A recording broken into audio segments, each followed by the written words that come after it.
உங்கள் ஆரோக்கியம் எங்கள் லட்சியம். ஆச்சி மசாலா வழங்கும் மணிச் செய்திகள். இணைந்து வழங்குபவர்கள் அரசன் சோப். ரொம்ப நல்ல சோப்.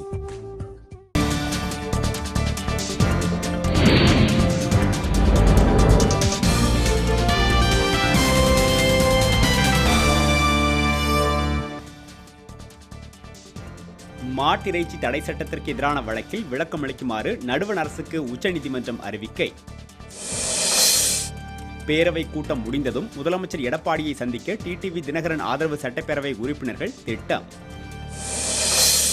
ஆந்திராவில் கதிர் நாயுடு வனப்பகுதியில் செம்மரக்கட்டைகளை வெட்டி கடத்தியதாக தமிழக தொழிலாளர்கள் 25 பேர் கைது.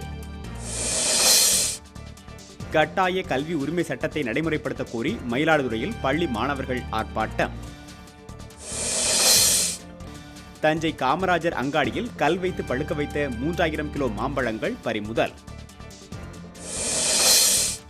கொற்றலை ஆற்றின் குறுக்கே தடுப்பணை கட்டுவது தொடர்பாக ஆந்திரா தமிழக அதிகாரிகள் வரும் 19ஆம் தேதி பேச்சு. மேம்பால பணிகள் காரணமாக மதுரையிலிருந்து ராமேஸ்வரம் சென்ற பயணிகள் தொடர்வண்டி திருபுவனம் அருகே நிறுத்தம். சென்னை மாநகராட்சியில் ஒப்பந்த தொழிலாளர்களை பணி நிரந்தரம் செய்ய மார்க்சிஸ்ட் கம்யூனிஸ்ட் கட்சி வலியுறுத்தல்.